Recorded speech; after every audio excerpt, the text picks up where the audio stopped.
are listening to Balloon Killers. I'm your host, Chrissy Riley, and each episode I'll be talking to someone from the world of cowboy mounted shooting, which is one of the most exciting and fastest growing equestrian sports.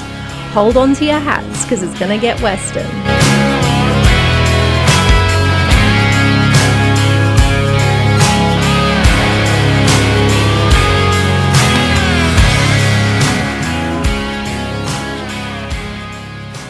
Hi everyone, welcome to episode 46 of Balloon Killers. If you are in an Arctic freeze area, I think everyone's in an Arctic freeze area actually, but if you're in an Arctic freeze area this weekend, I hope that you're staying warm and that this podcast gives you a little bit of a connection to mounted shooting when we're all stuck inside.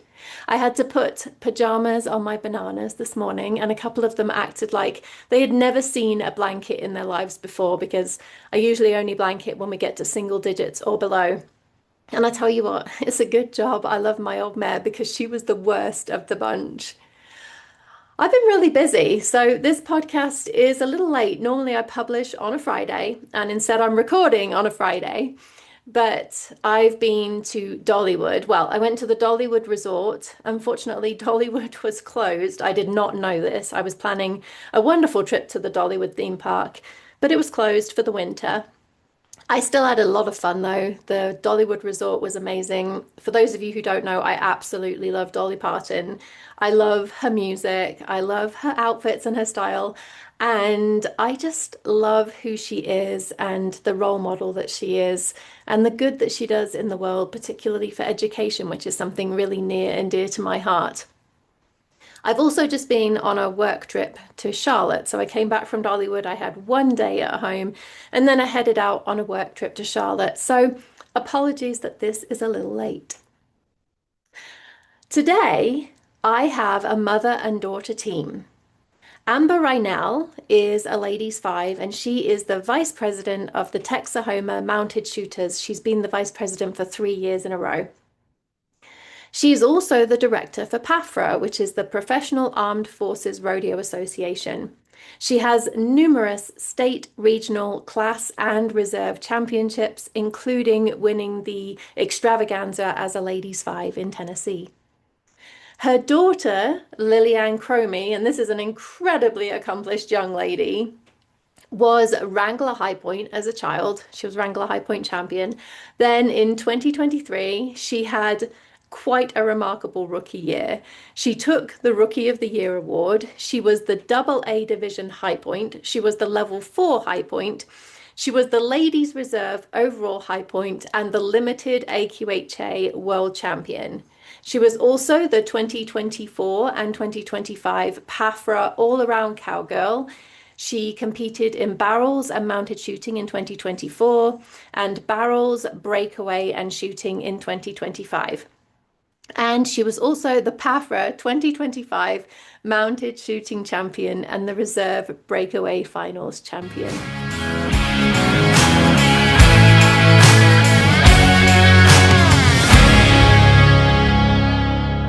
I'm going to get straight into our first question, and that's, tell us how you got into mounted shooting. Yes. So I think, like many others, I was an adult when I got into horses, and I was always competitive and an athlete my whole life. So I was looking, for that thrill, and I had dabbled in a couple different things. I still love cow horse stuff, but it was so expensive and time consuming. And I wasn't sure. Lily was really little at the time that I really had the time to commit. And I had a friend who had taken a couple mounted shooting clinics, and another one had popped up from a local club in our area. And she sent it to me and said, "Hey, we should do this. You're looking to get into something. I've done a couple of these." And I thought, oh my gosh, I had seen a demo one time at a local rodeo, and didn't know anything about it, didn't really think much other than, wow, that's really cool. But I thought, yes, let's go. So we went to that clinic, and kind of the rest is history. It just kind of kicked off from there. I just said, oh my gosh, this is so fun. It's such an adrenaline rush. And I was all in. I think immediately at that event, I signed up for the club, I signed up for CMSA. There was a shoot 2 or 3 weeks after that. Her and I went to it, knowing absolutely nothing. But that's one great thing about the mounted shooting community. They're so welcoming. They're so excited to get new people in and to help. And kind of the rest is history. Did your horse take to it straight away? By the sounds of it, it did. Yes, he did. He could have cared less about the gunfire. And I actually brought my second horse that was really young, that I wasn't going to bring. But my main horse had thrown a front shoe, so I didn't want to bring him and ride him. And that young horse that was just maybe 3 or 4 at the time could have cared less about the gunfire. He was a little concerned about the poles, not the balloons, about the poles. But all in all, he was like, oh, this is fine, don't care. Yeah. How many years have Club you did been a doing really it great now? job. So it's been about 10 years. I think we're about upwards of 10 years now. Yeah. Mhm. So, Lily, I'm guessing that you started around the same time that your mum did, but you were probably pretty young at that time. How old were you? I think actually when she started, I didn't really start into it because I actually surprisingly, it's going to come surprise to a lot of people, is I actually wasn't as interested into horses as many people think I was. I think I started 2 years after she started doing it. So I think I was about 8 years old when I started. And you went up through the Wrangler program. Yes, I did. Yeah. And Donnie Sales has an amazing program that was yes, he very does. beneficial and helpful. Yeah, I interviewed him quite a few episodes ago, and he's very passionate about supporting our Wranglers and helping to prepare them for Yeah, the big leagues. And Lily, it really must have prepared you very well because you've been really incredibly did. successful. Thank you. Tell us about what you've achieved in mounted shooting so far. Ooh, I've achieved a lot. I want to say I have two all-around championship titles. I have two world titles. I have two rookie titles. I portrayed my first horse from the ground up, and I started her from that and brought her into the shooting world. So I portrayed her, and I actually took her to the fraternity finals and ended up placing fourth on her overall. And I think my last one would be my AQHA title. And the futurity must feel like a huge accomplishment because It you started was. her yourself and took her from the ground Yes. up. That's really huge. I think it was really big, and I felt really accomplished myself that like I had taken this horse from not being ridden, not being saddled to placing to her on her and making a pretty good check out of all of it. And that horse was really late. So we bought her as a coming, well, she was technically via AQHA World. She was 3, and hadn't been started. I mean, she wasn't even halter broke. Like she had to get run up into the trailer. Like, so she was pretty wild. She was Definitely pretty a feral. ground start up. But she's an amazing horse. She has gone on to also place very well in the maturity with her new rider, Kiona. Kiona Knight, and she's just done a phenomenal job continuing on her training. And that horse is absolutely a fantastic horse and was a perfect first horse for her to Yes, start. Do you have another one in the pipeline now, Lily? I do.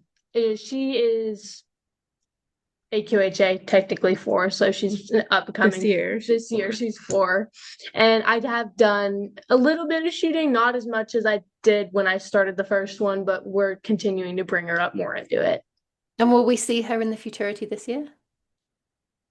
possibly. Yeah. Possibly. Let's watch this space, Possibly. everybody.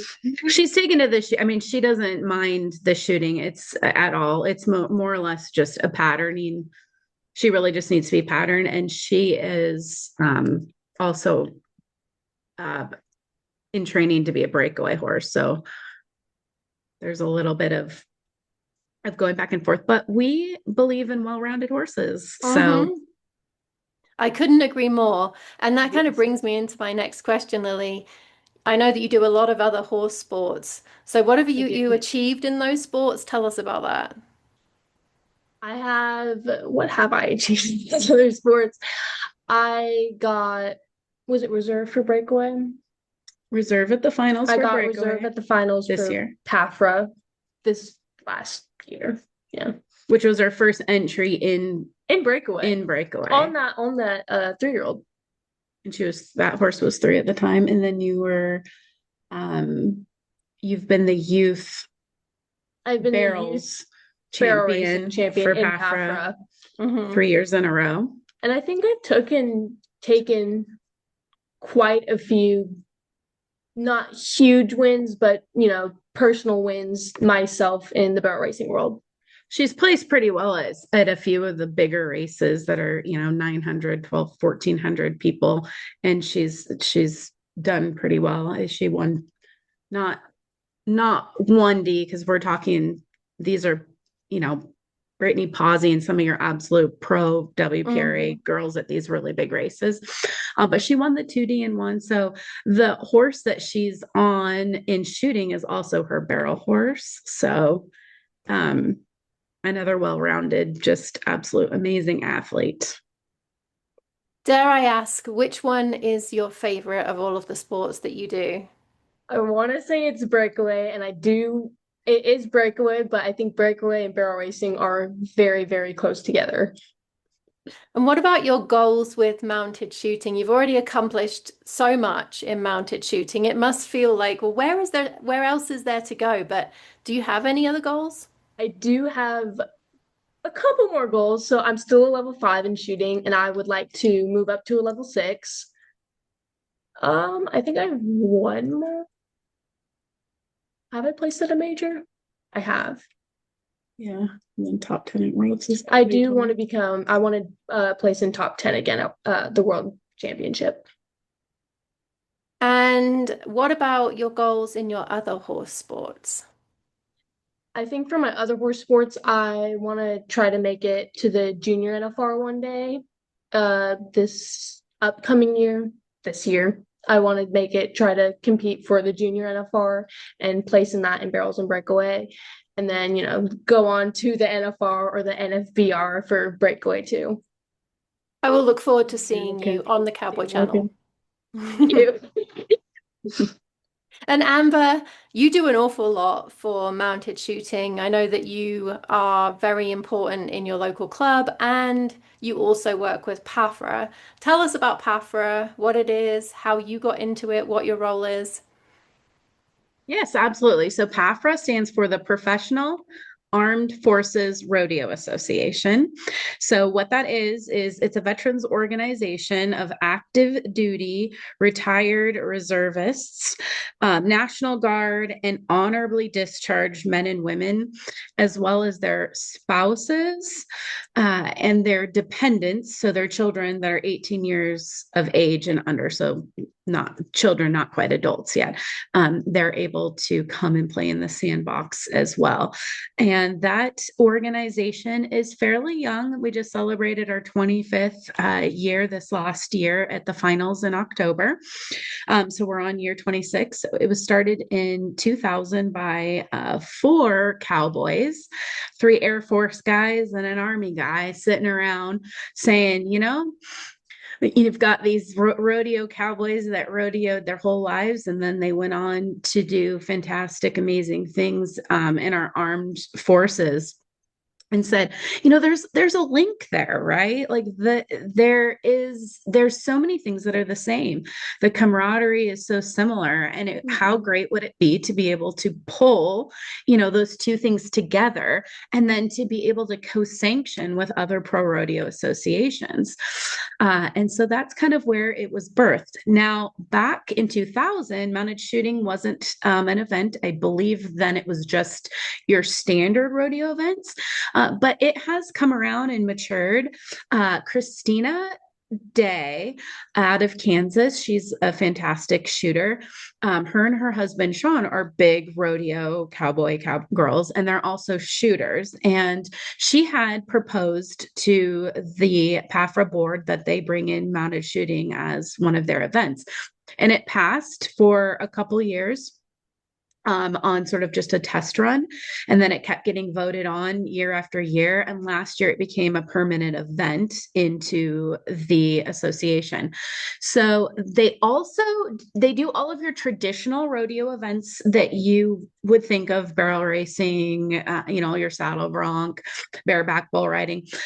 Their team roping does allow women, so you can have men and women in team roping. They have mounted shooting, and then they also have shoot dogging. So that is a little bit different, more of a ranch rodeo, but they added that in.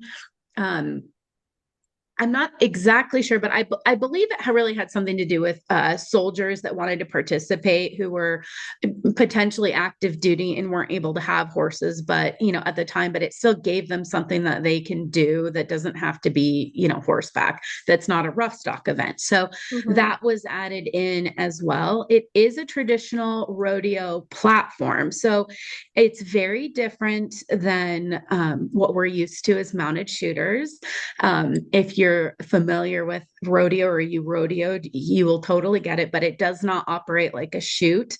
It operates like a rodeo. So it in no way ever is going to compete with, CMSA or USMS or any other association coming up, because it's essentially like an ancillary event to a full-fledged rodeo. And so that's also what makes it really neat, because it's something extra that mounted shooters can do if they qualify. It's an amazing experience. We had first heard about it many years before we were able to attend, and we really, really wanted to attend, just thinking, wow, how cool that we could, go be with military spouses and other veterans, and they talk and mingle, and they just have such a good time. We thought it'd be fantastic. We were able to finally do that when we moved from Washington to Oklahoma. And we got closer to it. So we've actually we just did our third year of it. And I am the director for the mounted shooting. And that sort of just transpired. It rolls over positions, and I was kind of shoved and pushed and nominated and into taking that over, but not without help. Carrie Hirschberg is, kind of my teammate on the back end. She's really helps with a lot of things, and some of the marketing and prizes. And I would absolutely 100% recommend that to anybody that qualifies to join that organization and association. It's so fun. The finals is absolutely amazing. We have 5 events this year throughout the year, and then our finals is October 8th through 10th in Pawhuska, Oklahoma.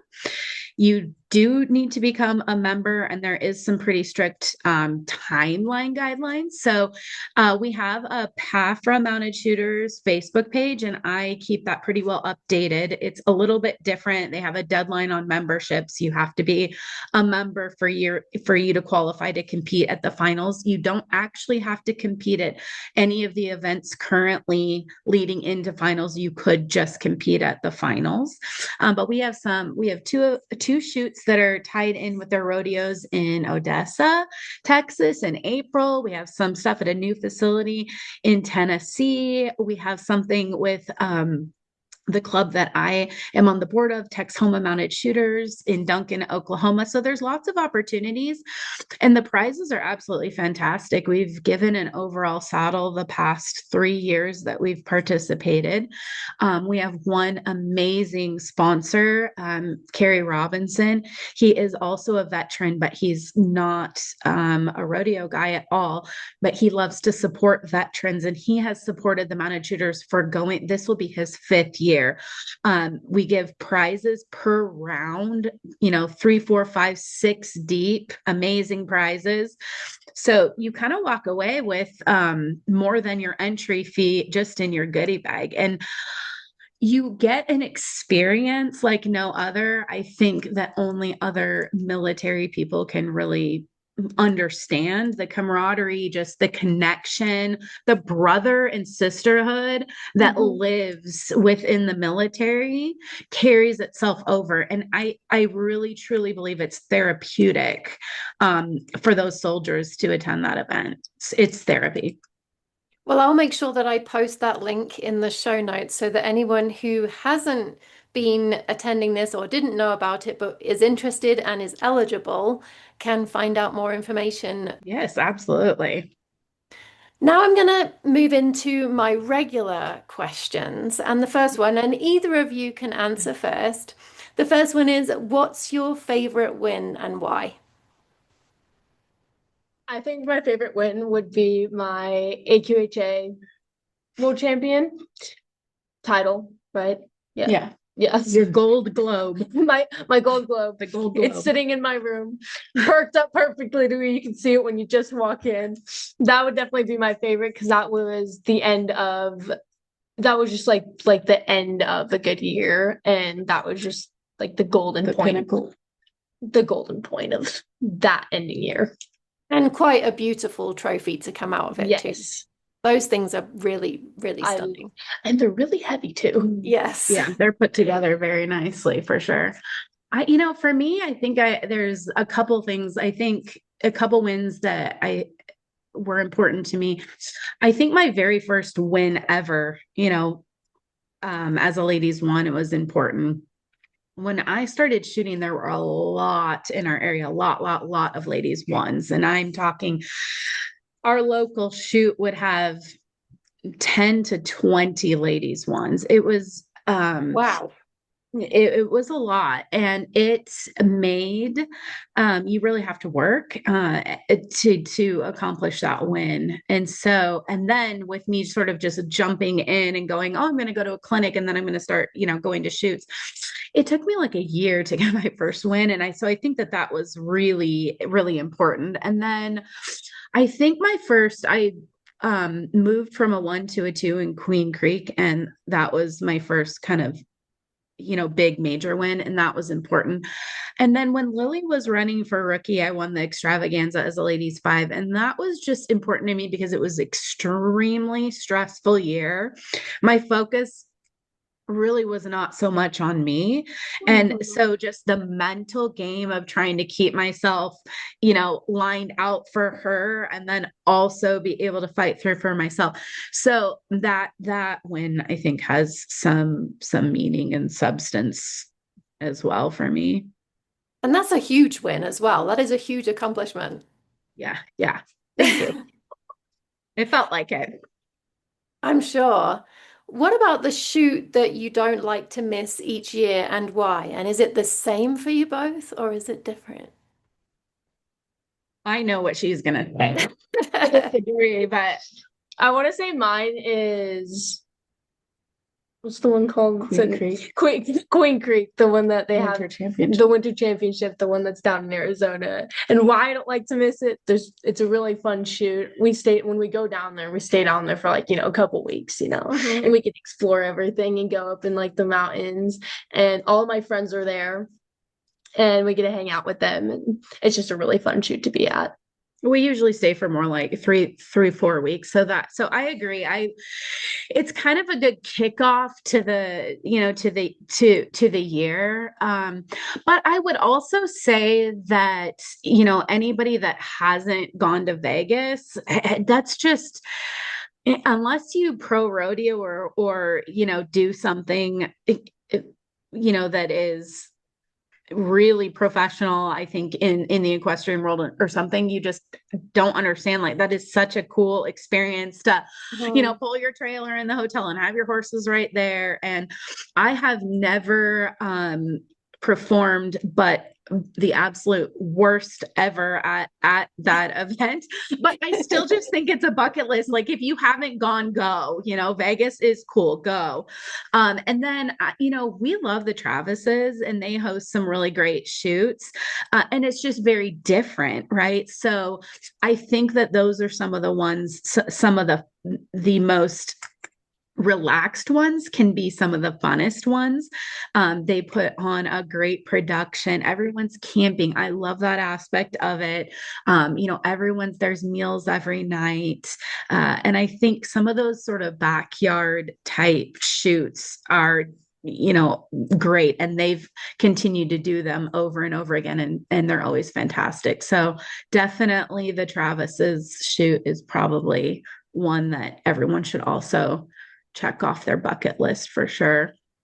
Well, Lily, you're the first one to say Arizona, so I don't think that one has been on the Oh, list before. surprise. Yeah.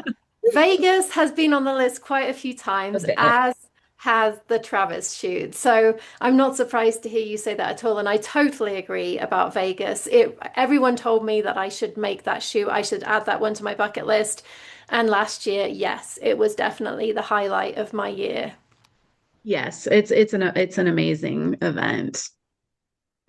What's a little known fact about you? What's something that people in the mounted shooting community might not know? I think there's a couple things. I think some people do know this and some people don't, but I'm starting kind of my own business in training horses and like taking on horses. And then I think another one would be I also play piano and I've gotten more into that out of like, just doing horses. So I feel like that's a couple things. She enjoys the piano, I guess you could say. What a multi-talented young lady you are. Thank you. And with your training of horses, what do you focus on? I think I focus on just like being able to get them to like be like really soft in the mouth, really broke, being like really collected in their bodies, carrying themselves correctly, and just being able to do everything that they possibly can do, like an everything horse. So you're cool So start. maybe we'll see you at a colt starting competition soon. Yeah, I was gonna say she's started a few colts now, so I think she's I think about fairly good at that, but she's also really good at just seasoning them and putting the miles on too. She has, again with the talking about some of earlier, like when we talked about diversification and well-rounded horses, she has worked a couple summers with a cow horse trainer and interned with her. So being able to put kind of a nice handle on them from the ground up is kind of been a bigger focus. So not necessarily mounted shooting at this time. I think we have over 10 years started and seasoned so many horses ourselves that's almost like she could do that with her eyes and put on clinics. She could do that with her eyes closed, but getting kind of out of that and getting a little bit more into the ground up and the colt starting is where she's kind of starting to go a little bit stronger now. Mhm. And Amber, what about you? What's a little known fact about you? Um, well, Maybe we I should be asking Lily this question. What's a little known fact about your mom that Your people mom might not know? is an animal. yeah, she loves animals. I think everybody knows that. Dogs off the side of the road. Take dogs off the side of the road. Yeah, I've been pretty big in animal rescue for a long time, which I think a lot of people know that.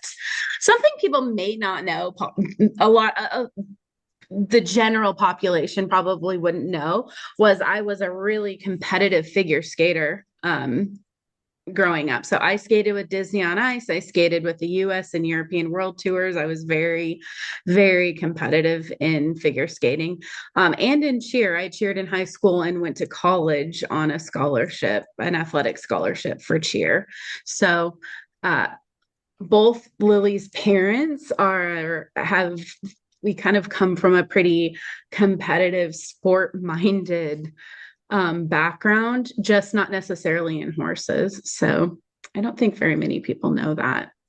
And that's probably where the discipline comes from that you have to do so well in mounted shooting, right? And that you've obviously transferred over to Lily too. She's must have learned that from you, the discipline to do well, to work hard, to get what you want. Right. I always say you get out what you are willing to put in, right? Hmm. So talent is only going to get you so far. And I really do believe that for all things, anything in life. You really are only going to get out of something what you're willing to put into it. Yeah. Who or what has been instrumental in your success? And this could be horses, it could be people, it could be strategies. I think first and foremost,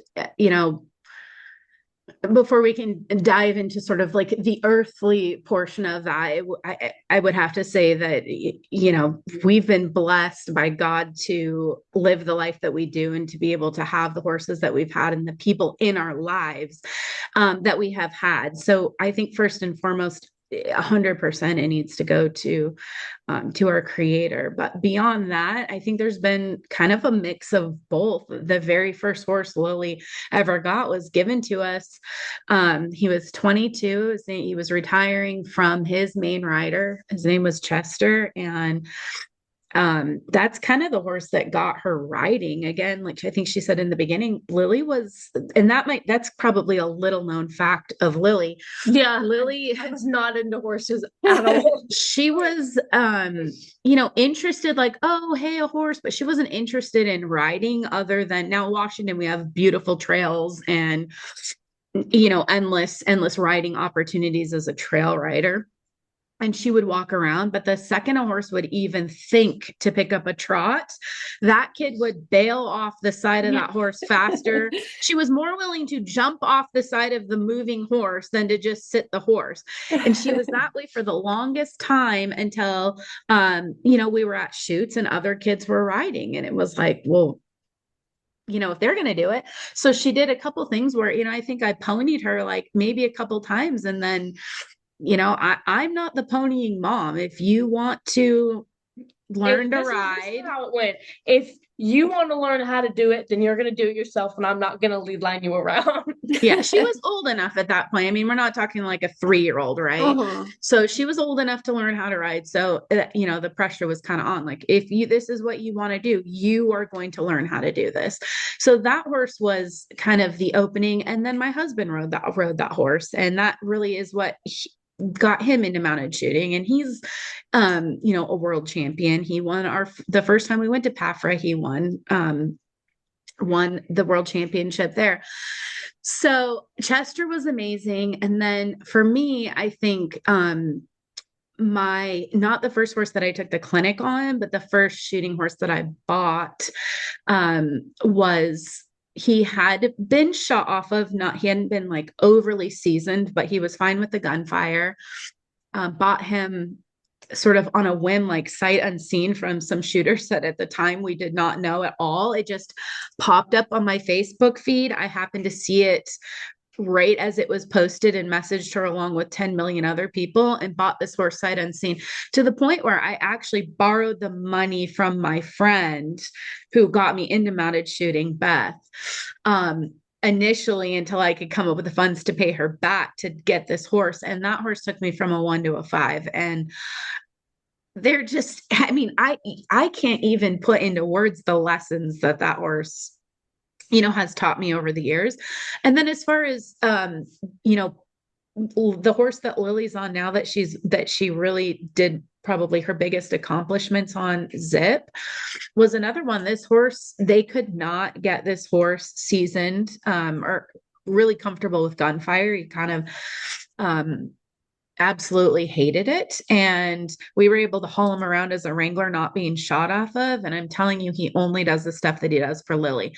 And shortly after we got him, he had an incident where he rolled in something in a pasture, got some you know, tiny thing of they're not even sure, a thorn or something in his eye, and went blind. We did everything that we could to save that eye. I thought if we couldn't save the eye, the horse was done. Like there was no way he was going to be. And so the horse was done. It was so done. He's not going to make a shooting horse. And long story short, he's still here today, and I'm doing barrel racing and shooting off. Yeah, he's just a phenomenal horse, but he is for her. I mean, he loves her. He does this for her.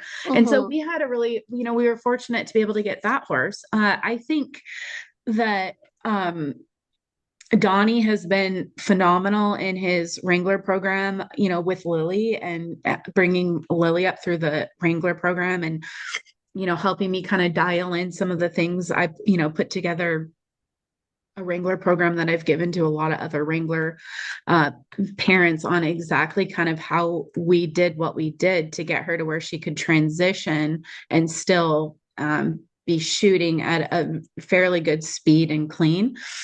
And he was instrumental in that. So much thanks to him. And then Rob and Shelley Boucher are they're like my parents. They're Lily's My shooting grandparents. grandparents. They really helped me in Wranglers, and I actually borrowed one of his horses called Chama, and I did Wranglers off Chama's boy. Yeah.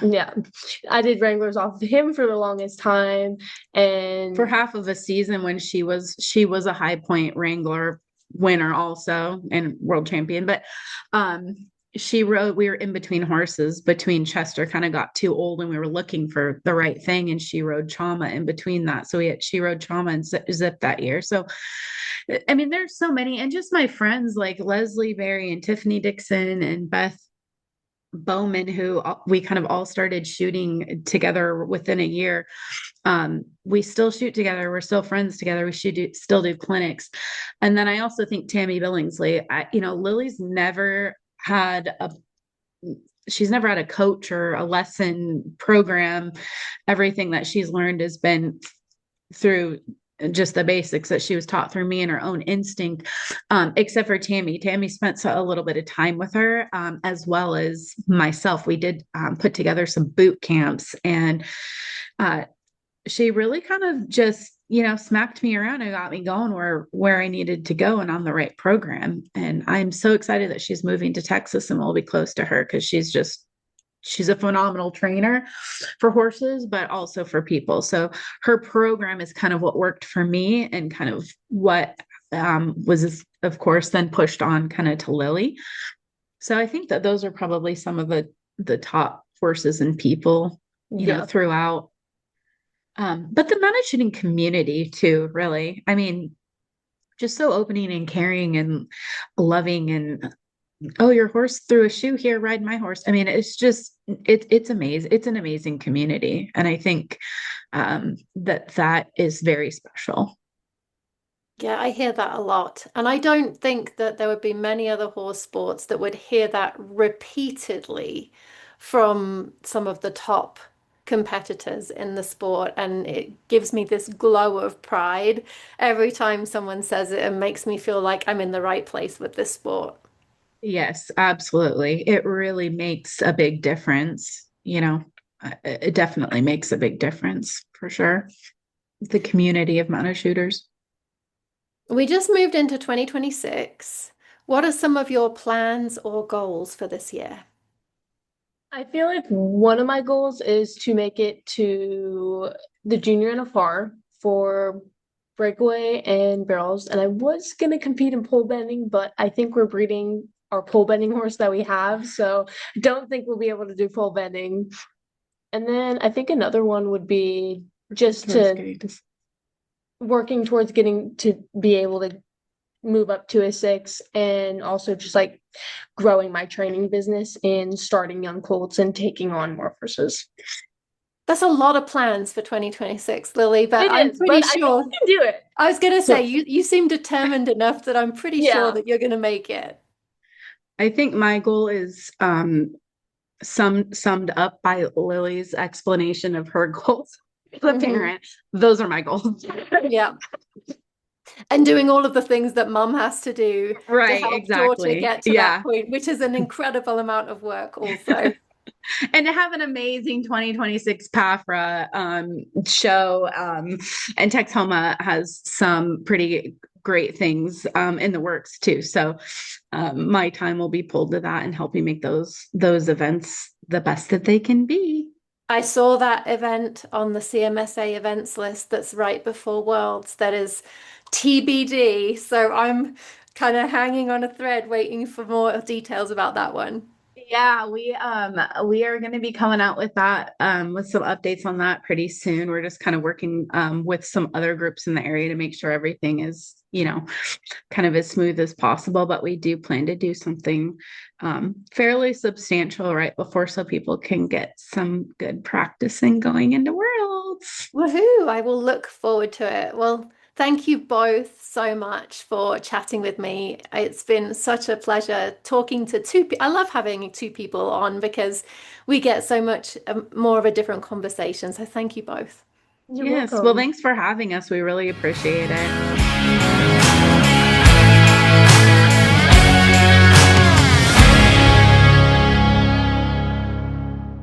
Thanks so much, Amber and LillyAnn. I'm looking forward to catching up with you at a shoot in the future. If there are balloon killers that you would like to hear interviewed, please email me on balloonkillers@gmail.com. That's balloonkillers, all one word, @gmail.com.